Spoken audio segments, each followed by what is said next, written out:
સુરતના પુણા સીતાનગર પાસે રસ્તા ઉપર દોડતી સીએનજી કારમાં અચાનક આગ ફાટી નીકળી હતી। ચાલુ કારમાં આગ લાગતા ભાગદોડ મચી જવા પામી હતી। પુણા સીતાનગર રોડ ઉપર સીએનજી મારુતિ કારમાં આગ ફાટી નીકળતા ભાગદોડનો માહોલ સર્જાયો હતો। જો કે કાર ચાલક કારમાંથી બહાર નીકળી જતા આ બાદ બચાવ થયો હતો। ઘટનાની જાણ થતાં ફાયર વિભાગ ઘટના સ્થળે પહોંચ્યું હતું। પાણીનો મારો ચલાવી આગ ઉપર કાબુ મેળવ્યો હતો। મળતી માહિતી પ્રમાણે પુણા સીતાનગર રોડ ઉપર દોડતી સીએનજી મારુતિ કાર લઈને એક ઇસમ પસાર થઈ રહ્યો હતો। તે દરમિયાન બોનેટમાંથી ધુમાડો નીકળવા લાગ્યો હતો, જેથી તેઓ કારમાંથી બહાર નીકળી ગયા હતા। ગણતરીની મિનિટોમાં આગ આખી કારમાં ફેલાઈ ગઈ હતી। ઘટનાની જાણ થતાં ફાયર વિભાગ ઘટના સ્થળે દોડી આવ્યું હતું અને પાણીનો મારો ચલાવી આગ ઉપર કાબુ મેળવી લીધો હતો। જો કે કાર બળીને ખાખ થઈ ગઈ હતી। સુરત શહેરમાં સતત વરસાદને કારણે ખાડીપુરની સ્થિતિ સર્જાઈ છે। કડોદરા સહારા દરવાજાનો રોડ પાણીમાં ગરકાવ થતાં 3 કિલોમીટર લાંબો ટ્રાફિક જામ થયો છે। છેલ્લા 3 દિવસથી સુરત શહેરમાં સતત અવિરત અનાધાર વરસાદ વરસી રહ્યો છે, જેને કારણે ઠેર ઠેર નીચાણવાળા વિસ્તારોમાં પાણી ભરાવાની સમસ્યા ઊભી થઈ ગઈ છે। આજે તારીખ 23 જુલાઈને મંગળવારની સવારથી વરસાદ ફરી જામ્યો છે, સતત વરસી રહ્યો છે, જેને લીધે શહેરના પ્રવેશદ્વાર પૈકીના એક અને સતત 24 કલાક વાહનોની અવરજવરથી ધમધમતા દોરી નસ સમાન કડોદરા સહારા દરવાજાનો રોડ પાણીમાં ગરકાવ થઈ રહ્યો છે, જેને લીધે 3 થી 4 કિલોમીટર લાંબો ટ્રાફિક જામ સર્જાયો છે। લોકોને ભારે હાલાકીનો સામનો કરવો પડ્યો છે। ભારે વરસાદને પગલે સુરતમાં જનજીવન અસ્તવ્યસ્ત થઈ ગયું છે। આજે સુરતને નેશનલ હાઈવે 48 થી જોડતો કડોદરા સહારા દરવાજા પાસેનો રોડ પાણીમાં ગરકાવ થઈ ગયો છે। સારોલી નજીક રોડ ઉપર પાણી ફરી વળ્યા છે। નંદુરબાર ધુલિયાથી તમામ વાહનો આ રસ્તે જ સુરતમાં પ્રવેશ કરે છે। અહીં રાત્રિના સમયે શાકભાજીની ટ્રકો આવતી હોય છે। ટ્રાન્સપોર્ટેશન બસ જેવા મોટા વાહનોની પણ અવરજવર રહેતી હોય છે।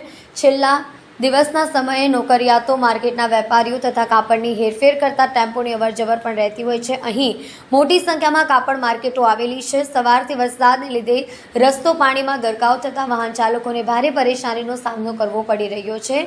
2 થી 4 કિલોમીટર લાંબો ટ્રાફિક જામ સર્જાયો છે। સુરતમાં આકાશી આફત બીજા દિવસે પણ મેઘમહેર ધબધબાટી બોલાવતા શહેરના લિંબાયત વિસ્તારમાં લોકોના ઘરમાં પાણી ઘૂસતા લોકોને સ્થળાંતર કરવાની નોબત આવી છે। સુરતમાં પડી રહેલા અનરાધાર વરસાદને પગલે ભારે ખાનાખરાબી સર્જાઈ છે। સુરતમાંથી પસાર થતી ખાડીઓના જળસ્તરમાં વધારો થયો છે, જેને કારણે હાલ પાણી બેક મારી રહ્યા હોવાથી ખાડીપુરની સ્થિતિ સર્જાઈ છે। મીઠી ખાડીને કારણે લિંબાયત વિસ્તારમાં પાણી ભરાવાની સમસ્યા સર્જાઈ છે। ઘરમાં પાણી ભરાઈ જતાં લોકોને હાલાકીનો સામનો કરવો પડી રહ્યો છે। બીજી તરફ રસ્તો પાણીમાં ગરકાવ થઈ જવાને કારણે વાહન ચાલકોને પણ પરેશાનીનો સામનો કરવો પડી રહ્યો છે। મીઠી ખાડી અને ભેદવાડ ખાડી હાલ ભયજનક સપાટી સુધી પહોંચી ગઈ છે અને બીજી તરફ સીમાડા ખાડીમાં પાણીનો ભરાવો થયો છે। લીંબાયત વિસ્તારમાંથી પસાર થતી મીઠી ખાડીના પાણી નીચાણવાળા વિસ્તારમાં ફરી વળ્યા છે, જેને કારણે ઘરોમાં પાણી ઘૂસી જતા લોકોને ભારે હાલાકીનો સામનો કરવો પડી રહ્યો છે। લોકોના સ્થળાંતરની ફરજ પડે તે માટે ત્યાં પણ તંત્ર તૈયારી કરી દેવામાં આવી છે। જો કે વરસાદ થોડીવાર વિરામ લઈને ફરી શરૂ થઈ રહ્યો હોવાથી લોકોની ચિંતામાં વધારો થયો છે। સુરત શહેરમાં છેલ્લા 2 દિવસથી વરસી રહેલા ભારે વરસાદને કારણે નિરાધાર લોકોને ગુડવિલ ફાઉન્ડેશનને એન્ડ ચેરિટેબલ ટ્રસ્ટ દ્વારા ભોજનની વ્યવસ્થા કરાઈ હતી। સુરત શહેરમાં સતત વરસતા ધોધમાર વરસાદને કારણે goodwill foundation and charitable trust દ્વારા ભૂખ્યા અને ભોજન હેઠળ શ્રમિક કામદારોને ભોજનની વ્યવસ્થા કરવામાં આવી હતી। આ કાર્યક્રમમાં ગુડવિલ ફાઉન્ડેશન એન્ડ ચેરિટેબલ ટ્રસ્ટની ટીમ પ્રમુખ એડવોકેટ શાહીન મલિક, સલાહકાર સમાજ સેવી ઝુબીરભાઈ સોડાવાલા હાજર રહી નિરાધાર લોકોને ભોજનની વ્યવસ્થા પૂરી પડાઈ હતી। હાલ સુરત સહિત ગુજરાતમાં ભારેથી અતિ ભારે વરસાદ વરસી રહ્યો છે। આવા સમયે ગરીબ જરૂરિયાતમંદ નિરાધાર લોકોને ભારે મુશ્કેલીનો સામનો કરવો પડતો હોય છે। આવામાં સુરતની સામાજિક સ્વૈચ્છિક સંસ્થા goodwill foundation and charitable trust દ્વારા ભૂખ્યાને ભોજનની વ્યવસ્થા કરી માનવતાના દર્શન કરાવ્યા હતા। આ પ્રસંગે સંસ્થાના તમામ હોદ્દેદારો ઉપસ્થિત રહ્યા હતા। મારું નામ એડવોકેટ શાહીના મલિક છે। ગુડવિલ ફાઉન્ડેશન એન્ડ ચેરિટેબલ ટ્રસ્ટની આજ રોજ ગુડવિલ ફાઉન્ડેશન દ્વારા ભૂખ્યાઓને ભોજનના હેતુને સિદ્ધ કરવા માટે જે શ્રમિકો છે, શ્રમિકોને 2 દિવસથી અતિ ભારે વરસાદના કારણે તે ભૂખ્યા રહે તે ભૂખ્યા હતા, એ માટે ગુડવિલ દ્વારા આજે એ લોકોનું જમવાનું કાર્યક્રમ કરવામાં આવ્યું છે। આ કાર્યક્રમમાં કુબેરભાઈ સોડાવાળા અને અમારી લિંબાયતની સમગ્ર ટીમ અને ગુડવિલ ફાઉન્ડેશન ચેરિટેબલ ટ્રસ્ટની સમગ્ર ટીમના સહયોગથી આ કાર્યક્રમ સંપૂર્ણ કરવામાં આવ્યો છે। તમારું નામ? મારું નામ સમાજશ્રી દિનેશ સોડાવાલા છે। આજનો આ કાર્યક્રમ ભૂખ્યાઓને ભોજન આપવાનો હતો। એ રીતના આપણે જોયું ગઈકાલથી સુરત શહેરમાં અતિ ભારે વરસાદ પડી રહ્યો છે અને ક્યાંક ને ક્યાંક ભૂખ્યાઓ ખાધા પીધા વગર ફરી રહ્યા છે। તો આજે ફાઉન્ડેશનના માધ્યમથી અમે ભૂખ્યાઓને ભોજન આપવાનો કાર્યક્રમ રાખેલો છે। अब वापस चालू करके बोलिए तो। ગુજરાતના સુરત સહિતના વિસ્તારમાં ભારે વરસાદ પડી રહ્યો છે। સુરત શહેર પોલીસ તમારી સાથે તમારા માટે સૂત્ર સાચો ઠર્યો છે। મીઠીકાડી વિસ્તારમાં પાણી લોકોના ઘરમાં ઘૂસ્યા છે। લંબાદ પોલીસે લોકોને બહાર નીકળવા મદદે આવી છે। ગુજરાતના સુરત સહિતના વિસ્તારમાં ભારે વરસાદ પડી રહ્યો છે, જેને કારણે જનજીવન અસ્તવ્યસ્ત થયું છે। ત્યારે સુરતમાં રવિવારે સાંજે 6 વાગ્યાથી અવિરત વરસાદથી ચારે તરફ પાણીના દ્રશ્યો જોવા મળ્યા હતા। સુરત શહેરમાં મેઘરાજા તોફાની મિજાજ સાથે ત્રાટક્યા હતા। થોડી કલાકોમાં જ સુરત શહેરના રસ્તા સોસાયટીઓ પાણી થયા હતા। સુરતમાં પડી રહેલા અનરાધાર વરસાદને પગલે ભારે ખાનાખરાબી સર્જાઈ છે। સુરતમાંથી પસાર થતી ખાડીઓના જળસ્તરમાં વધારો થયો છે, જેને કારણે હાલ પાણી બેક મારી રહ્યા હોવાથી ખાડીપૂરની સ્થિતિ સર્જાઈ છે। મીઠી ખાડીને કારણે લીંબાદ વિસ્તારમાં પાણી ભરાવાની સમસ્યા સર્જાઈ છે। ઘરમાં પાણી ભરાઈ જતા લોકોને હાલાકીનો સામનો કરવો પડી રહ્યો છે। મીઠી ખાડી વિસ્તારમાં પાણી લોકોના ઘરમાં ઘૂસ્યા બાદ લીંબાદ પોલીસ લોકોને બહાર નીકળવા મદદે આવી હતી। મોદી સરકારનું 3.0નું પ્રથમ બજેટ જાહેર કરાતા સુરતના ઉદ્યોગપતિઓ દ્વારા બજેટને આવકારવામાં આવ્યું હતું।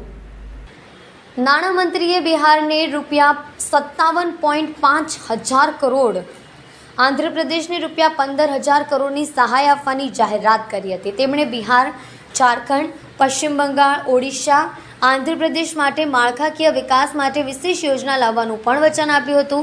કેન્દ્રીય નાણામંત્રી નિર્મલા સીતારમણે બજેટ જાહેર કર્યું હતું। સુરતના ઉદ્યોગપતિઓ દ્વારા બજેટને આવકારવામાં આવ્યું હતું। મોદી સરકારનું આ બજેટ ખેડૂતલક્ષી તેમજ સામાન્ય વ્યક્તિ અને ઉદ્યોગોના હિતમાં હોવાનું જણાવ્યું હતું। આ બજેટથી યુવાનોને સ્ટાર્ટઅપમાં પણ ફાયદો થશે। આ ઉપરાંત મહિલા અને યુવાઓ પોતાની યોજનાઓમાં પણ બજેટમાં જોગવાઈ કરવામાં આવી છે। ટેક્સ રિઝીમમાં મોટી છૂટ આપવામાં આવી છે। 3 થી 15 લાખ રૂપિયાની આવક પર હવે 20%થી વધારે ટેક્સ નહીં લાગશે।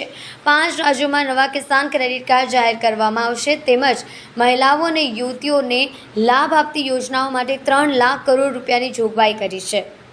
મોબાઈલ ફોન અને પાર્ટ્સ પર ડ્યુટી ઘટશે। આ સાથે સોના અને ચાંદીના ઘરેણાં પર કસ્ટમ ડ્યુટી ઘટાડીને 6% કરવામાં આવી છે। નિખિલ મદ્રાસી ઉપપ્રમુખ સદન Gujarat chamber of commerce and industry. ઉદ્યોગના સંદર્ભની જો વાત કરીએ તો ઈ કોમર્શિયલ હબ પીપીપી મોડલથી જે વિકસાવવાનો નિર્ણય કરવામાં આવ્યો છે બજેટમાં, તેને કારણે નાના શહેરોને મદદ મળતા એક્સપોર્ટ વધવાની પૂરેપૂરી શક્યતા છે, જેનો લાભ પણ સુરતને મળશે।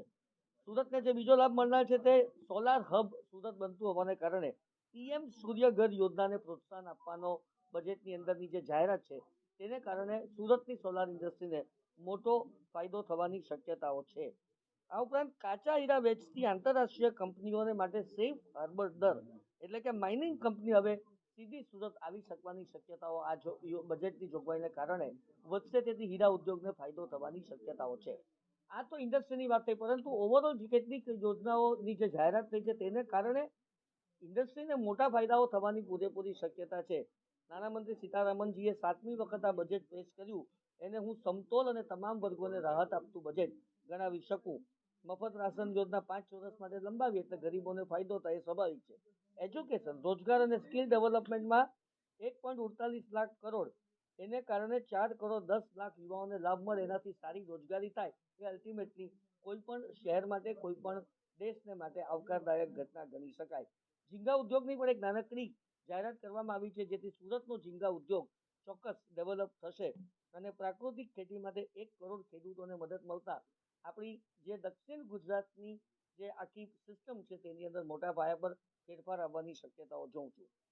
પીએમ આવાસ યોજના 3 કરોડ ઘર એટલે સ્વાભાવિક રીતે જે મધ્યમ વર્ગીય લોકોને આનાથી બહુ મોટો ફાયદો, અને મુદ્રા લોન 10 થી 20 લાખ એટલે વિકાસની તકો વધશે, કારણ કે જેની પાસે કોઈ ચોક્કસ ગેરંટી નથી આપી શકાતી, તે લોકોને આ પ્રકારની પ્રોત્સાહન આપવાને કારણે ધંધા ઉદ્યોગને પ્રોત્સાહન મળશે એવું મારું માનવું છે. ધન્યવાદ. ટેક્સટાઇલ ઉદ્યોગની જોગવાઈઓ માટે પ્રમુખશ્રીએ ઓલરેડી વાત કરી દીધી છે અને હજુ વધુ કેટલીક જોગવાઈઓ નાની હશે પણ તે સીધે અત્યારે ડિક્લેર નથી થઈ, એટલે એ જાહેર થતાની સાથે તેનો ખ્યાલ આવશે. ઓલરેડી લો ફિલામેન્ટ યાન પર કાલે જાહેરાત થઈ ગઈ છે કે જેના પર QC હટાવવામાં આવેલું છે. એ ગઈકાલે જાહેરાત